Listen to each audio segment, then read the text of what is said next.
자, 계속해서 매수 신청 대리인 등록하고요. 부동산 경매에 관한 주제 살펴보도록 하겠습니다.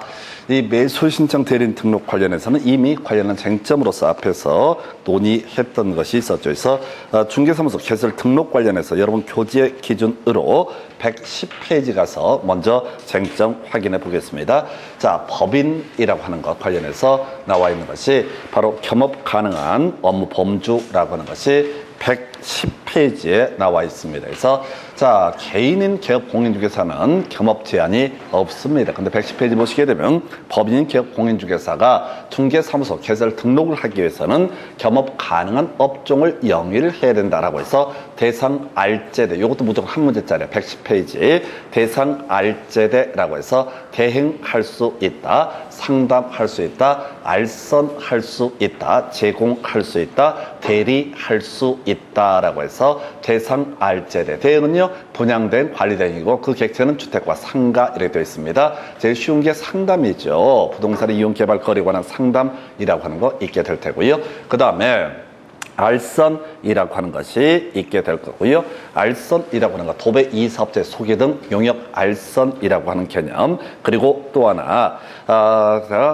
권리분석 취득 알선이라고 하는 개념이 있게 됩니다. 그래서 이 권리분석 취득 알선 같은 경우는 따로 매수 신청 대리인 등록을 하지 않더라도 권리분석 취득 알선을 할 수가 있는 사안이고요. 그 다음에 제공이라고 해서 경영 정보를 제공하게 됩니다. 그래서 이 경영 정보의 제공이라고 하는 거, 개공이 필요하죠. 개공을 대상으로 하는 경영 정보의 제공. 그 다음에 대리라고 하는 거, 매수 신청 대리, 입찰 신청 대리 이런 거 할 수 있습니다. 그래서 이 매수 신청 대리, 입찰 신청 대리는 소위 미리 지방 법원에 매수 신청 대리인 등록을 한 후에만 할 수 있는 것이 매수 신청 대리, 입찰 신청 대리라는 개념이 되게 됩니다. 그래서 대상 알제 대 중에서 대리라고 하는 것은 그냥은 할 수 없고요. 매수 신청 대리, 입찰 신청 대리. 비교할 것이 권리분석 취득 알선의 경우에는요, 매수 신청 대리인 등록을 하지 않더라도 가능한 것이고, 이에 대응해서 매수 신청 대리, 입찰 신청 대리는 매수 신청 대리인 등록을 한 다음에만 가능하다. 이렇게 갈 테고, 굳이 비교하면 그런 식이죠. 개인인 개업 공인중개사 같은 경우에도 매수 신청 대리, 입찰 신청 대리를 하기 위해서는 미리 지방 법원의 장에게 매수 신청 대리인 등록을 해야만이 어떻다. 매수 신청 대리, 입찰 신청 대리를 할 수가 있다. 이렇게 전제를 삼습니다. 이것도 한 문제짜리고요. 다시 교재 124페이지 돌아와서 매수 신청 대리인 등록 등 관련해서 여기서 권한까지 묶어서 한 문제 구성이 되고요. 그 다음 부동산 경매에서 보통 한 문제가 구성이 되게 됩니다. 그래서 여기서 이제 먼저 교재 124페이지 매수 신청 대리인의 등록 요건이라고 하는 것을 검토하게 되면은, 자, 원래 이제 상당히 내용이 많은데 요즘엔 잘 구성 안 되고요. 개공이라고 하는 요건을 먼저 충족을 해야 되고요. 두 번째, 부동산 경매에 관한 실무 교육을 이수해야 되고요. 그 다음에 보증의 설정까지 세 가지 요건을 모두 갖추게 되면 어떻다? 매수 신청 대리인으로 등록을 할 수 있다. 제일 쉬웠던 것이 소속 공인중개사의 경우 어떻다? 매수 신청 대리인 등록을 할 수가 없다. 가장 쉬운 문제가 소공은 매수 신청 대리인 등록을 할 수 없다라고 하는 거. 그리고 실무교육 얘기하면 착각하면 안 되는 게, 우리가 중개사무소 개설 등록을 할 때도 실무교육 필요하고요. 그 다음에 또 하나 여기서도 바로 부동산 경매에 관한 실무교육이라고 해서 전혀 다른 교육입니다. 그래서 착각을 하면 안 돼요. 어찌됐든 간에 일단 개공이고 소공은 제외였었고요. 개공이고 일정한 요건을 갖추면 어떻다? 매수 신청 대리인 등록을 할 수가 있다. 요건 요즘에는 거의 구성이 안 되고요. 너무 쉽기 때문에 이 다음에 나오는 게 등록 및 등록 말소 등에 관한 주제가 출제 포인트. 세 가지 다 출제 쟁점이 되게 됩니다. 그래서 세 가지 보게 되니까요. 먼저 등록이라고 해서 개공, 매수 신청 대리 등을 하고자 할 때 관할자, 주된 중개사무소 등 중개사무소를 관할하는 지방 법원의 장에게 매수 신청 대리인 등록을 해야 된다라고 하는 거, 요게 하나의 이슈가 되게 됩니다. 그래서 지방 법원의 장에게 어떻다? 매수 신청 대리인 등록해라. 해서 아까 중개사무소 개설 등록 같은 경우는요, 등록관청한테 등록한 데 비해서, 자, 여기서는 뭐라고요? 지방 법원의 장에게 어떻다? 매수 신청 대리인 등록을 해야 된다. 요거 한 문제짜리 되겠고요. 그 다음에 이슈가 되는 게 등록 취소라고 하는 요건이 있게 됩니다. 그래서 등록을 취소해야 된다라고 하는 거. 사유가 뭐냐면 개공이 업을 접게 됩니다. 그러면 이제 이때는 어떻다? 바로 매수 신청 대리인 등록을 취소를 해야 된다. 뭔 얘기인 거 아니? 원래 매수 신청 대리인 되기 위해서는 뭐가 먼저 돼야 돼? 개공이 돼야만이 뭘 할 수 있다? 매수 신청 대리인 등록을 할 수가 있다. 근데 개공의 자격을 상실하게 된다. 즉 폐업을 하게 되면은 이때는 어떻다? 바로 매수 신청 대리인 등록을 취소해야 된다. 요걸 가지고 폐업 포인트 뭐라고요? 폐업이라고 하는 거. 그럼 이제 장난칠 게 뭐가 있어? 휴업한 경우 이렇게 한번 장난을 쳤던 바가 있습니다. 그래서 개공으로서의 자격 요건을 상실하게 되면 매수 신청 대리인 등록을 취소해야 된다. 문제 응용에서 나올 때 그런 것도 있었어요. 뭐 자격 취소가 됐다라고 하면 매수 신청 대리인 등록을 취소해야 된다. 뭔 소리냐면 공인중개사 자격이 취소가 되게 되면 매수 신청 대리인 등록도 개공으로서의 자격 자체가 사라지기 때문에 그도 나가래. 그러면 개공으로서 자격이 상실되게 되면 이때 매수 신청 대리인 등록도 다 취소해야 된다. 이런 질문도 나오긴 했는데 일단은 논리 구조가 뭐라고요? 개공이라는 요건을 충족을 했을 때만 매수 신청 대리인이 될 수가 있고 개공이라는 요건을 충족을 해야만이 매수 신청 대리인으로서 자격을 유지할 수 있다. 그래서 매수 신청 대리인 등록이라는 거 취소 사유 폐업했을 때 제일 지저분했던 문제가 휴업했을 때라고 해서 휴업을 했다 한들 개공으로서의 자격 자체가 상실되는 것은 아니다라고 하는 거 이렇게 논의를 하게 되죠. 그래서 폐업했을 때부터 매수 신청 대리인 등록을 취소해야 된다라고 하는 거. 자, 그 다음에 이제 좀 더 어려운 주제 재등록이라고 하는 거. 지금 개공으로서 요건을 상실하게 되면 어떻다? 매수 신청 대리인 등록을 취소해야 된다. 그러면 이게 지금 우리가 원래 등록 취소하면 사고 쳤을 때 등록 취소하거든요. 그런데 폐업 때문에 매수 신청 대리인 등록이 취소가 됐을 때 이거 잘못은 없거든. 귀책 사유는 없는 거야. 보통의 경우 잘못했을 때 매수 신청 대리인 등록을 지방법원장이 취소를 할 사안인데 이건 요건 흠결 때문에 등록이 취소가 된 사안이다. 그래서 지금 폐업 때문에 매수 신청 대리인 등록이 취소가 되면 3년 경과되지 않더라도 다시 뭘 할 수 있다? 매수 신청 대리인 등록을 받아주게 된다. 요게 그렇게 괜찮은 출제 포인트 해서 등록 지방법원회장 폐업했을 때 등록을 취소해야 된다. and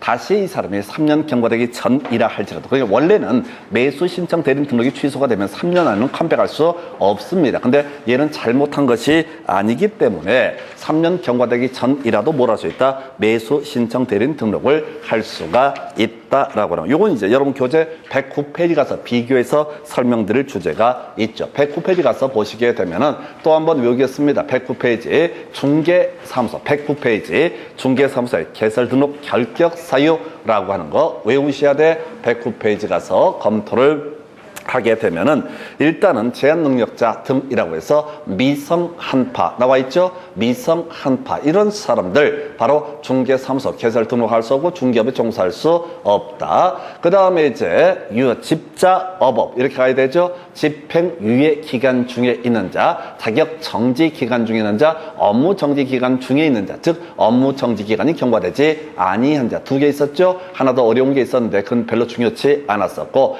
금벌자계 해서 3년이 경과되지 아니한 자 나와 있죠. 해서 금고 이상의 실형을 선고받고 3년이 경과되지 아니한다. 제일 중요한 게 이 법을 위반해서 300 이상의 벌금을 선고받고 3년이 경과되지 아니한 자. 다른 법은 아니라고 그래서 이 법을 위반했을 때면 어떻다? 벌금형이 있어서 바로 결격 사유자가 되게 된다. 자격 취소되고 나서 3년이 경과되지 아니한다. 중요치 않고요. 제일 중요한 쟁점 중에 하나가 바로 개설 등록 취소되고 나서 3년이 경과되지 아니한다. 그런데 이것도 구조가 똑같은 거예요. 잘못 없이 개설 등록 취소되는 사유가 두 가지가 있었죠. 법인 해산 문제하고요. 등록 기준 미달 등의 경우에는 잘못을 한 건 아니야. 기본 요건 자체를 충족을 못해서 개설 등록을 취소하는 거예요. 그래서 개설자, 지금 법인의 해산 때문에 개설 등록이 취소가 되면 3년 경과되기 전이라도 뭘 할 수 있다? 중개사무소 개설 등록할 수 있고 중개업에 종사할 수 있다. 등록 기준 미달로 인해서 중개사무소 개설 등록이 취소가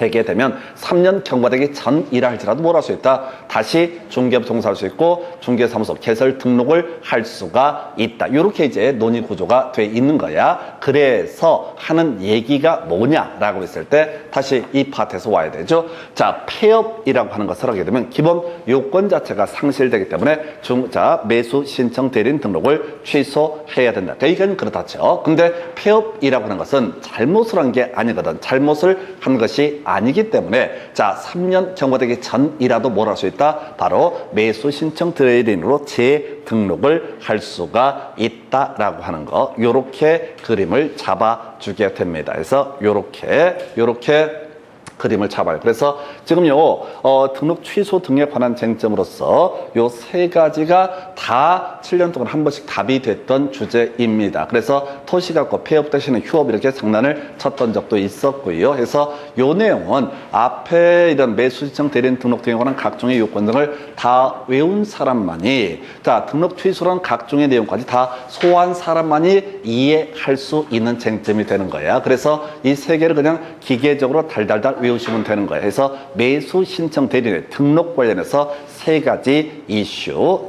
옛날에는 앞에 뭐 보증의 설정이라고 했을 때 우리 앞에서 중개사무소 개설 등록할 때 법인인 기업 공인중개사 주된 사무소 2억이나 분사무소당 각 1억 이상이라든가 이런 것들 갖고, 이게 또 금액 똑같거든요. 이런 것들 구질구질한 걸 갖고 구성을 했었는데 요즘 문제 정말 예술처럼 뽑아줍니다. 앞에 수험생들이 이 등록 요건에 관해서 뒤지게 공부하고 있을 때 허를 찌르고 바로 뒤에 이 내용을 모두 소화했을 때 이해할 수 있는 쟁점을 가지고 출제가 이루어져요. 그래서 이게 지금 제가 아까 공인중개사법이라고 하는 게 그렇게 쉬운 것만 아니다라는 말씀을 드린 바가 있었는데, 또 거꾸로 이제 보게 되면 맥을 잡게 되면 외울 양이 현저히 줄어들게 됩니다. 진짜 문제 잘 만들어요. 얘들이, 출제위원들이 그냥 법조문 갖고 마구잡이로 물어보는 게 아니라 거의 답이 되는 주제를 거의 유형화시키고 전체 맥락을 이해한 사람만이 풀 수 있게 구성을 해요. 그래서 자, 이게 옛날을 우리 굳이 비교하면 그런 식이야.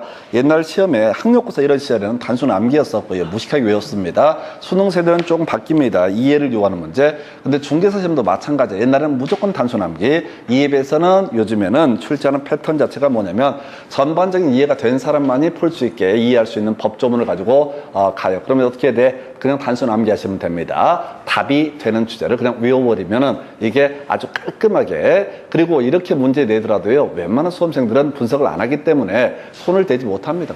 그저 오늘 또 최선을 다해서 열심히 안 됩니다. 85% 90%가 떨어집니다. 팩트 자체에 집중을 하셔야 돼. 팩트 자체.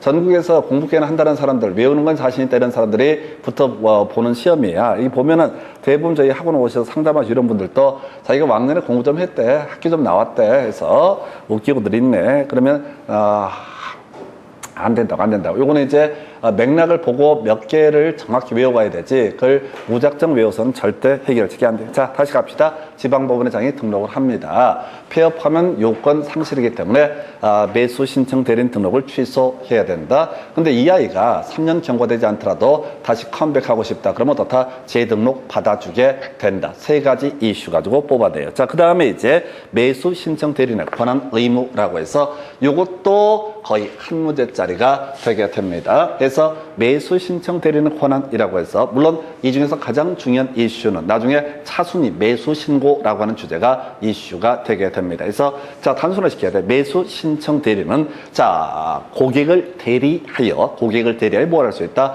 매수 신청 또는 매수 신고 등을 어떻다? 대리할 수 있다. 다시 대리 기본 개념 보셔야 돼. X 부동산에 대한 경매 공매에 있어서 개업 공인중개사이자 매수 신청 대리인 등록을 한 갑이라는 사람이 고객을 대리하여 뭘 할 수 있다? 매수 신청을 할 수 있다. 그래서 1등 등이 되게 되면 어떻게 된다고요? 바로 고객의 법적 효력이 발생하게 되는 것. 이걸 뭐라고 한다? 매수 신청 대리라고 부르게 됩니다. 그래서 갑이라는 기업 공인중개사가 중개 의뢰인 또는 이제 위임계약을 체결한 을이라는 사람과 위임계약을 체결해서 입찰을 할 때 뭐라고 입찰을 해야 돼? 바로 의뢰 대리인 갑이라고 이렇게 입찰을 하게 돼서 1등을 먹게 되면 누구한테 을이라는 사람이 이제 매각 대금을 완납하고 권리를 취득할 자격을 취득을 하게 된다. 이걸 이름하여 매수 신청 대리라고 이렇게 얘기합니다. 그래서 이 매수 신청 대리인의 권한이라고 하는 걸 검토하면 단순화시켜야 돼. 매수 신청하고 뭘 할 수 있다? 매수 신고를 할 수 있다. 보증을 돌려달라, 뭐 매수 신고 등을 뒤에 포기한다, 이런 것들은 중요한 게 아니고요. 자, 그래서 의미를 보면 이런 식이죠. 이제 매수 신청이 뭐냐라고 했을 때 입찰서의 작성 및 제출이라고 하는 거, 그 다음에 이제 조금 이따 논의할 보증이라고 하는 거, 최저 매각 가격의 10분의 1에 해당하는 금액, 요걸 얻어다 제출하게 된다. 입찰 봉투에다가 이 부동산을 얼마에 입찰하겠다라고 하는 그 내용하고요. 그 다음에 최저 매각 가격의 10분의 1에 해당하는 매수 보증액을 제출하게 되는 거. 요게 바로 누구의 몫이다? 매수 신청 대리인의 몫이다라고 할 거. 떨어지면 돌려달라고 할 수 있다. 뒤쪽은 중요한 거 아니고요. 전체 그림 잡으셔야 돼. 이 문제 보다 보면 매각 허가 결정에 대해서 매수 신청 대리인 항고할 수 있다. 개소리입니다. 매수 신청 대리는 매수 신청과 매수 신고라고 하는 것만 어떻다 대리할 수 있다. 나머지는 대리 안 됩니다. 직접 당사자가 나와서 매각 허가 결정 등의 항고를 하거나 뭘 하거나 이런 것들은 누가 담당을 해야 된다. 바로 지금 누구지? 매수 신청 대리인이 아니라 이 사람, 그 본인이 나오셔야 된다, 이런 의미가 되겠고요. 매수 신고라고 해서 이게 이제 설명을 좀 드려야 되는 거죠.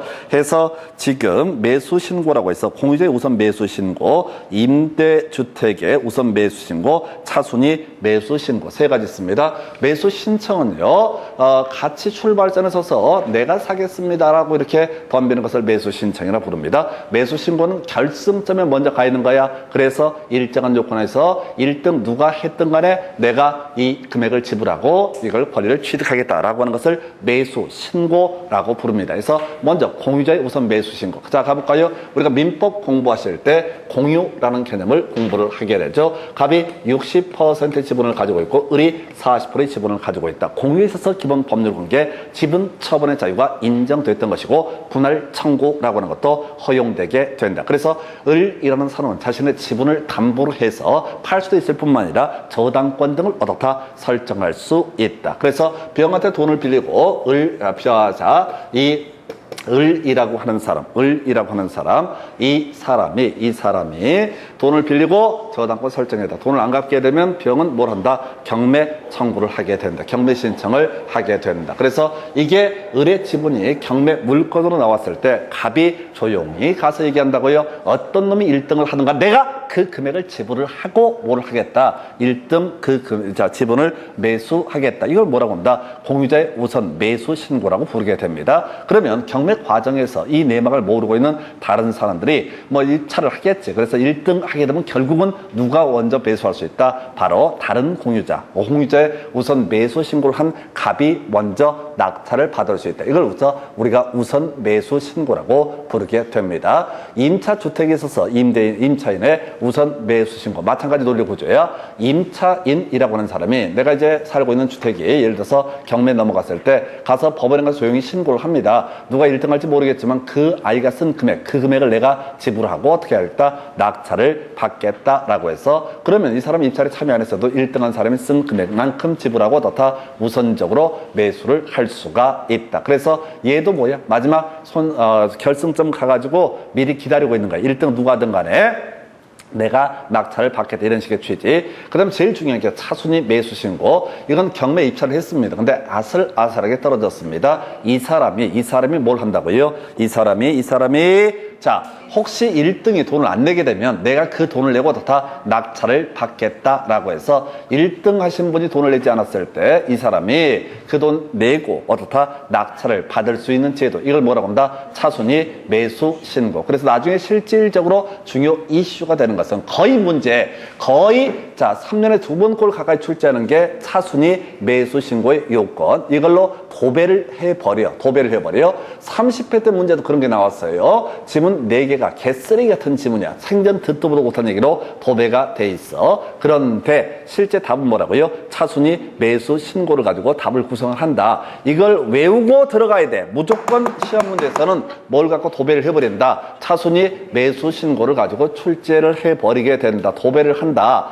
그냥 무조건 차순위 매수 신고로 답이 나온다고. 시험 문제가 구성되면 차순위 매수 신고가 나오거나 안 나오거나 둘 중에 하나야. 근데 나오는 그 순간 답은 뭐가 된다? 차순위 매수 신고가 되게 된다. 왜? 어려우니까 이걸 갖고 계속 답을 구성을 하게 된다라고 해서, 자, 지금 경매 얘기랑 같이 연계가 돼서 좀 이따 설명드리게 될 주제인데, 무조건 뭐야? 차순위 매수 신고가 답이야. 이걸 미리 선입관을 가지고 봐야 돼.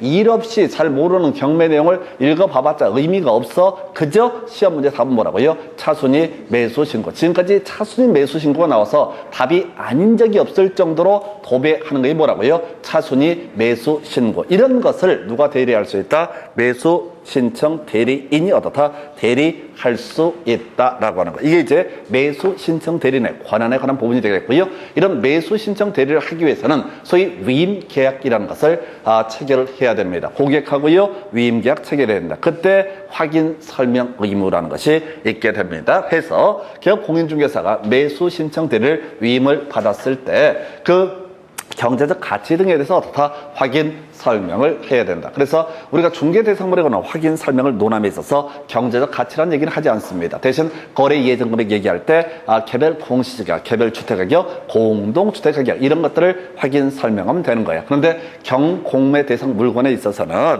그렇게 딱 떨어지지 않는다는 거지. 그래서 경제적 가치를 확인 설명을 해야 된다. 한번 답이 됐던 주제 해서 이렇게 해서 지금 이제 매수 신청 대리인의 권한 의무. 그래서 두 가지로 가는 거죠. 매수 신청 대리인의 등록이라고 해서 지방 법원회장에 등록한다. 폐업하면 등록 취소해야 된다. 그 다음에 3년 폐업했을 때 3년 경과되지 않더라도 뭘 할 수 있다? 재등록을 할 수가 있다라는 개념. 이런 것들이 이슈가 하나가 되게 될 것이고요. 그 다음에 이제 매수 신청 대리인의 권한, 매수 신청과 매수 신고. 매수 신고는 공유주의 우선 매수 신고, 임차인의 임대주택 우선 매수 신고, 그 다음에 차순위 매수 신고 이런 식으로 그림을 잡아가게 됩니다. 그래서 그 다음에 확인 설명까지 이렇게 살펴드렸고요. 이제 또 하나의 포인트, 경매라는 주제에 대해서 확인을 해드리도록 하겠습니다. 자, 경매 관련해서는 지금 이제 우리 교재가 오타가 하나 있는데 그래서 좀 이따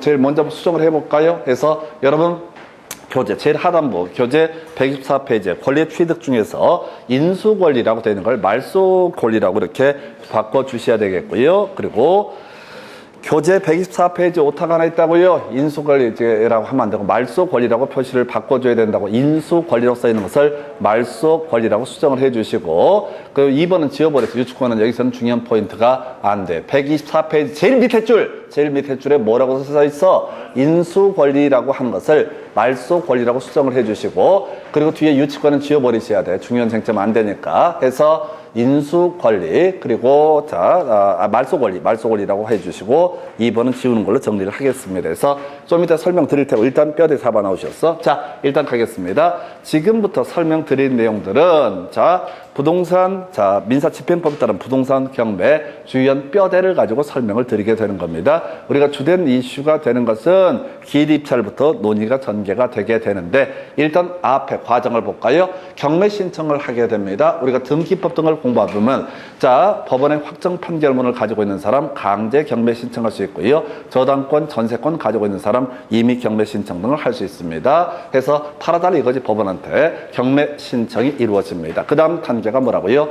그러면 이제 법원에서는 최저 매각 가격이라는 것을 결정하기 앞서서 뭘 해야 되냐면 바로 지금 이제 배당 요구 종기라는 것을 정하게 됩니다. 배당 요구의 종기를 정해요. 그래서 이 물건과 관련된 각종 채권자 등 배당 요구하십시오라고 이렇게 얘기를 해요. 그게 이제 전세권 얘기가 같이 연계가 되는데 이를 한번 들어볼까요? 갑소유 X 부동산에 대해서 을이라는 사람이 전세권을 가지고 있다. 그리고 여기서 뭐가 이루어졌다? 경매 개시 결정에 등기가 이루어지게 된다. 자, 경매 신청하면 법원에서는 등기소에 경매 개시 결정 등기를 촉탁을 하게 된다. 우리가 등기법 할 때 경매 개시 결정 등기, 가압류 등기, 가처분 등기는 신청하는 것이 아니라 다 촉탁을 하게 된다. 이렇게 경매 개시 결정 등기를 한 법원의 입장에서는 이때 뭘 한다고요? 배당 요구를 하십시오라고 하는 것을 각종 채권자에게 알려주게 됩니다. 그럼 이제 전세권자가 문제가 될 텐데, 이 전세권자는요, 말소 기준권리 위에 있는 상태이기 때문에 가만히 버티게 되면은 어떻다? 그냥 낙찰받은 사람이 어떻다? 이 권리를 인수 떠안아야 된다라고 이렇게 정리를 하게 됩니다. 떠안아야 된다. 자, 그랬을 때 이게 이제 이슈가 되게 될 게, 이 배당 요구의 종기를 정했다라고 했을 때 전세권자가 뭘 할 수 있다? 배당 요구를 할 수가 있다. 이 사람이 전세금을 만약에 2억의 전세금을 가지고 있다라고 한번 전제해 보겠습니다. 이 사람 가만히 있으면 낙찰받은 사람이 전세금을 떠안아야 될 테고, 이 사람이 배당 요구를 하게 되면 전세권은 매각으로 소멸하게 된다. 그래서 아까 설명드렸던 것이 말소 기준 권리보다 선순위 전세권자가 배당 요구를 하게 되면 어떻다? 이 권리는 소멸하는 권리에 해당이 된다. 말소되는 권리에 해당이 된다. 그래서 예를 들어 보면 이 부동산의 가액이 대략 4억 정도라고 전제를 해보고요. 만약에 전세권자가 배당 요구를 하게 되면은 깔끔한 권리가 되니까 법원에서는 아마도 4억쯤에 어떻게 할 것이다? 최저 매각 가격을 결정하게 될 것이다. 만약 전세권자가 배당 요구를 하지 않게 되면 낙찰 받은 사람이 2억을 떠나야 되니까, 전세금 반환해야 되니까 아마도 최저 매각 가격을 얼마나 2억으로 설정을 하게 될 것이다. 그래서 배당 요구라고 하는 거, 요거 하라고 통지해 주는 거. 그래서 이 과정을 거쳐서 뭘 한다? 최저 매각 가격이라는 것을 결정을 하게 된다. 뭐 시험에 직접 나오는 쟁점은 아닌데 이 개념 자체를 알고 들어가셔야 돼. 해서 법원에서는 최소한 이보다 높게 입찰하시오라는 최저 매각 가격을 결정을 함에 있어서 먼저 배당 요구를 하도록 해야 되고요. 각종 채권자는 법원이 정한 배당 요구의 종기까지만 어떻다? 배당 요구를 하면 되는 것이다 라고 할까. 만약에 이 뭐 전세권 밑에 있거나 또는 저당권 밑에 있는 임차 이런 사람이 배당 요구를 하지 않게 되면 배당을 받을 수가 없습니다. 말소 기준 권리 밑에 있으면 권리는 소멸하고 전혀 배당을 받을 수가 없죠. 일반 채권을 가지고 있는 건 별개의 문제로 전혀 보호를 받을 수가 없는 상태다. 어찌됐든 간에 구조 잡으셔야 돼. 최저 매각 가격을 결정함에 있어서는 뭐라고요? 최저 매각 가격을 결정함에 있어서는 배당 요구의 종기까지, 자, 먼저 배당 요구 받고 나서 그 금액을 고려해서 뭘 한다고요? 최저 매각 가격을 결정을 하게 된다. 여기까지가 배경 설명이 되겠습니다. 그래서 배당 요구 등을 받아서 최저 매각 가격 결정을 하게 됩니다. 그래서 이제 입찰이라는 개념을 보게 되면, 우리가 입찰의 종류는 기일 입찰, 기간 입찰, 호가 경매 뭐 등등이 있는데, 어차피 시험 문제 쟁점은 기일 입찰. 기일 입찰이 뭐야? 특정한 날짜에 가서 자, 내가 사겠습니다라고 입찰서 제공하고요, 보증 제공하는 방식으로 경매가 진행되는 일반적인 경매, 이걸 우리가 기일 입찰이라고 부르게 됩니다. 그래서 기일 입찰에서 매수 신청의 보증 금액 포인트 뭐라고요? 최저 매각 가격의 10분의 1이라고 하는 거. 이걸 갖고 말장난 과거에 많이 했어. 지금도 여전히 나와. 해서 법원에서 최저 매각 가격 4억으로 설정했으면 4천만 원을 어떻다? 자, 바로 보증으로 제공을 해야 된다. 이 사람이 쓸 때 4억 5천 원 쓰든 4억 2천 원 쓰든 4억 1천만 원을 쓰든 간에 무조건 얼마? 최저 매각 가격의 10분의 1에 해당하는 금액을 뭐래라? 바로 매수 신청 보증으로 법원에 제출을 해야 된다. 그래야지 그 입찰은 유효한 것이다 라고 할 것, 이렇게 봐야겠고요. 그래서 이제 최저 매각 가격의 10분의 1에 해당하는 보증을 제공하게 됩니다. 그럼 이제 그날 결론이 나오겠지. 1등한 사람 나올 겁니다. 그러면 이제 그날 바로 권리 넘어가는 게 아니라 일정한, 자, 내 매각대금 납부 기한을 정해줄 텐데, 이때 아슬아슬하게 떨어진 그 사람이 뭘 할 수 있다? 혹시 1등한 사람이 돈을 내지 않게 되면 내가 그 돈을 내고 입찰, 낙찰을 받겠다라고 하는 걸, 이걸 이름하여 차순위 매수 신고. 그렇게 중요한 거야 해서 기본 정의, 자신의 신고액이라고 하는 것이 최고가 매수 신고인의 신고액에서 바로 보증액을 뺀 금액을 넘는 때 한해서 뭘 할 수 있다? 차순위 매수 신고를 할 수 있다 해서 최저 매각 가격이 4억이라고 치고요. 1등한 사람이 예를 들어서 1등한 사람이 4억 3천을 질렀다라고 한번 해보겠습니다. 이 4억 3천을 지르기 위해서 이 사람은 최저 매각 가격의 10분의 1에 해당하는 금액 얼마? 4천만 원이라는 것을 자 매수 신청 보증으로 제공을 했을 것이다. 그래서 어떤 사람이 차순위 매수 신고를 하고 싶다라고 했을 때 무조건 2등, 3등 했다고 차순위 매수 신고를 한 것이 아니라 최고가 매수 신고인의 자 매수 가격 4억 3천에서 자 매수 신청 보증 즉 4천만 원을 뺀 금액을 넘게 입찰한 사람만이 뭘 할 수 있다? 차순위 매수 신고를 할 수 있다. 그래서 이 경우에는 예를 들어서 자 지금 4억 3천을 지르셨어. 자 보증이 4천만 원이다. 그럼 3억 9천 원 아니고요. 최저 매각 가격이 아까 4억이라고 했으니까 4억 넘게 지른 사람은 뭘 할 수 있다? 차순위 매수 신고를 할 수가 있다. 이런 논리 구조가 되게 되는 겁니다. 그래서 다시 최고가 매수 신고액에서 보증액을 뺀 금액을 넘게 입찰한 그 사람만이 뭘 할 수 있다? 차순위 매수 신고를 할 수가 있다라고 하는 거. 이게 출제 이슈입니다. 문장 그대로 갖고도 장난을 치고요. 사례를 가지고도 구성을 하게 됩니다. 다시요. 차순위 매수 신고를 하기 위한 요건이라고 하는 거. 최고가 매수 신고액에서 보증액을 뺀 금액을 넘게 입찰했던 그 사람만 뭘 할 수 있다? 차순위 매수 신고를 할 수 있다. 그래서 문장 그대로 가면 차순위 매수 신고인은 그의 신고액이 그 신고액이란 게 그 자신이 입찰했던 금액 그 신고액이 자 최고가 매수 신고액에서 보증액을 뺀 금액을 넘는 때만 뭘 할 수 있다? 차순위 매수 신고를 할 수 있다. 문장으로 자 가지고도 구성을 하고요. 다양한 형태로 구성이 됩니다. 그래서 지금까지 문제에 자 경매 파트의 문제 반 이상이 뭐냐면 바로 차순위 매수 신고 가지고 도배를 해버리게 됩니다. 그래서 자 이렇게 가르쳐 드리다 보면 대부분 사람들이 차순위 매수 신고 이게 더럽게 어려워해 해서 문장을 외워야 된다고 자신의 신고액 그 사람의 신고액이 최고가 매수 신고액에서 보증액을 뺀 금액을 넘는 때 전에는 또 이렇게 나와 넘지 않는 때만 뭐 차순위 매수 신고를 할 수 있다 이렇게까지 말장난들을 하게 됩니다. 그래서 이건 100%입니다. 100%입니다. 인간적으로 이거 틀리면 그건 사람 새끼도 아니라고 생각하셔야 돼. 왜? 그냥 도배해버리는 문제야. 해서 이게 조금 문장이 힘들 수도 있는데 그건 개인 사정이고 어찌됐든가 출제위원들은 이 문제를 제가 줄 때는 거의 공식입니다. 공식 그냥 거저주는 문제 중에 하나가 차순위 매수 신고의 요건이라고 하는 거. 자 이렇게 해서 지금 이제 매각 기일에 자 매각 기일 자 다시 지금 이제 기일 입찰 그러니까 입찰한 날에 경우에 따라서 자 1등한 사람 다이고요. 경우에 따라서 차순위 매수 신고도 받습니다. 그래서 이걸 가지고 이제 매각 결정기일이라고 하는 거 일주일 내에 결정을 해야 되는데 법원의 판사가 일주일 이내에 그 매각 결정기일에 매각 허가 결정이라는 것을 할 수 있습니다. 근데 이제 매각 허가 결정할 때 1등했다고 무조건 낙찰 받는 건 아니에요. 어떤 경우가 있을 수 있냐면 자 갑이라는 사람이 자신의 부동산을 담보로 해서 을이라는 사람에게 저당권을 설정해 준 사안이다 라고 한번 해보겠습니다.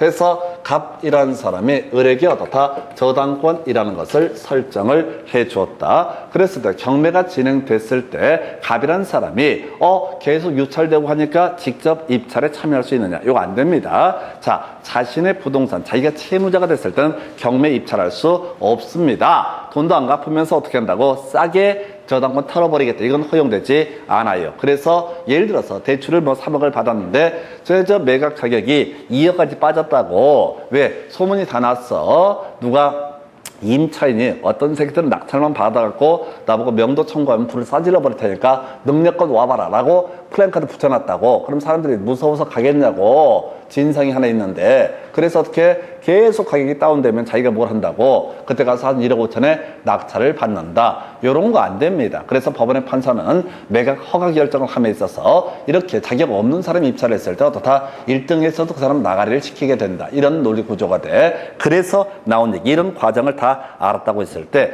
자 법원의 판사가 만약에 매각 허가 결정을 했습니다. 만약에 이 사람의 채무자이면서 저당권 설정자인데 그걸 간과하고 매각 허가 결정에 대해서 했다라고 하게 되면 다른 2등 한 사람이나 이런 사람이 뭘 할 수 있다? 매각 허가 결정에서 이의를 제기할 수 있다. 이걸 우리가 민사집행법에서는 항고라고 얘기합니다. 그래서 이런 매각 허가 결정에 대해서 항고를 하기 위해서는요, 매각 대금의 10분의 1, 아까 매수 신청 보증이라고 하는 것은 최저 매각 가격의 10분의 1이었었고, 이건 이제 1등한 사람이 쓴 금액의 10분의 1. 자, 매각 대금의 10분의 1에 해당하는 금액 혹은 유가 증권을 먼저 공탁을 해야지 뭘 할 수 있다? 매각 허가 결정에 대해서 항고할 수 있다. 주의하셔야 할 게, 매수 신청 대리인은 매각 허가 결정에 대해서 항고할 수 없습니다. 앞에서 매수 신청 대리는 뭐만 할 수 있다고 해서 매수 신청하고요, 매수 신고 이런 것만 할 수 있지, 이런 항고 등에 대해서는 누가 스스로 당사자가 해야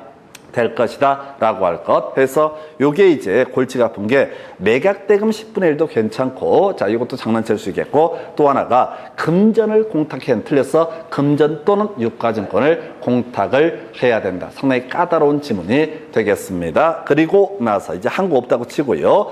자, 매각 결정에 따른 대금의 지급 기한이라고 해서 매각 허가 결정이 확정되게 되면, 누가 항고도 안 한 거야. 그러면 이제 법원은 대금의 지급 기한을 정하게 될 것이고, 자, 이를 매수인과 차순위 매수신고인에게 통제되고, 이 매수인 1등 하신 분은 언제 매각 대금 지급 기한까지 대금을 지급해야 된다 해서, 만약에 5월 2일까지 대금을 지급하시오라고 법원에 정해놓으면 5월 1일날 내도 되고, 5월 2일날 내도 되고, 4월 30일날 내도 된다. 이게 이제 시험 문제 테크닉인데요. 자, 계속 말장난한 파트인데, 매각대금 지급 기일에 매각대금을 지급한다 그러면 틀렸다고요? 기한까지, 그 날까지만 어떻다? 매각대금을 지급하면 된다. 왠지는 몰라. 자꾸 장난치고 있어. 지급 기한까지 어떻다? 지급 기한까지 매각대금을 내야 된다. 이걸 틀리게 뽑을 때 매각대금 지급 기일에 내야 된다. 그럼 틀리게 뽑았어. 유치하게 나왔던 건데, 어찌됐든 우리 시험에 자주 장난치는 패턴 중에 하나가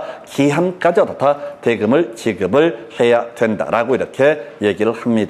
자, 그래서 이렇게 해서 매각 결정에 대해서 지급 기한이라는 개념 보셨고요. 그래서 권리를 취득하는 대금식이 언제야? 매각 대금을 다 낸 때 어떻다? 권리를 취득한다. 우리 민법 187조 얘기할 때 법률 규정에 따른 부동산 물권 변동이라고 해서 상속 공용징수, 판결, 그 다음에 경매, 그 밖에 법률 규정에 따른 부동산 물권 변동은 등기해야지 어떻다? 효력이, 등기하지 않더라도 효력이 발생한다라고 해서, 상속은 언제?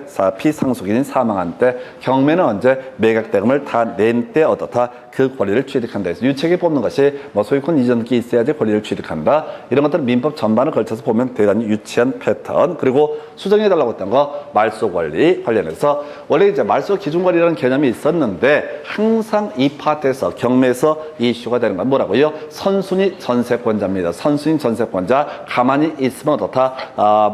낙찰받은 매수인에게 인수가 되게 될 것인데, 이 사람이 배당 요구를 하게 되면 어떻다? 바로 배당 요구를 하게 되면 전액 변제를 받지 못하더라도 바로 매각으로 소멸하게 된다. 자, 말소 또는 소멸 권리, 소멸하는 권리 이렇게 봐야 되죠. 그래서 좀 더 엄밀하게 소멸 권리가 더 낫겠다 해서 소멸하는 권리, 전세권자가 배당 요구를 하게 되면 어떻다?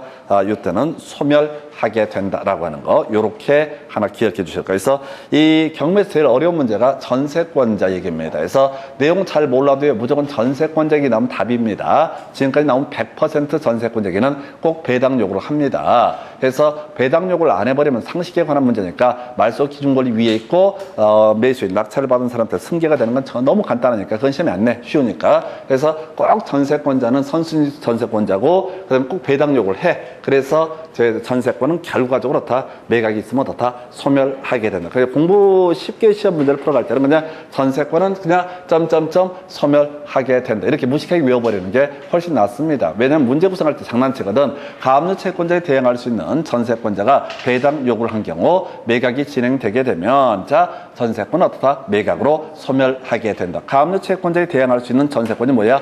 말소 기준 권리보다 위에 있다 이런 얘기야. 근데 시험 보다 보면 갑자기 가압류 채권자에 대항할 수 있는 이런 표현 나와버리면 정신 정폐 하나도 없다고. 그냥 전세권은 그냥 우리 시험용으로 접근할 때는 그냥 어떻다? 무조건 무조건 배당 요구를 해. 전세권자는 지금까지 법원 경매가 있고 한 번도 배당 요구를 안 한 사람이 없어. 시험에서는 무조건 배당 요구를 한다고. 그래야 얘기가 전개가 되니까. 그래서 아까 저거랑 같은 거지. 중개 보수 얘기할 때 주택 외 중개 상물할 때는 무조건 오피스텔만 출제를 하는 거야. 그리고 매매는 1000분의 5, 임대차 1000분의 4인데 무조건 시험 문제는 어려운 거. 뭘 가지고? 임대차를 가지고 출제를 하듯이 여기서도 전세권자는 무조건 배당 요구를 하게 될 테고 배당 요구를 하면 다 매각으로 소멸하게 된다. 이렇게 가게 됩니다. 그래서 여기까지가 매수 신청 대리인 등록, 그다음에 부동산 경매 보시고 30건 갖다가 협회 등 검토합니다.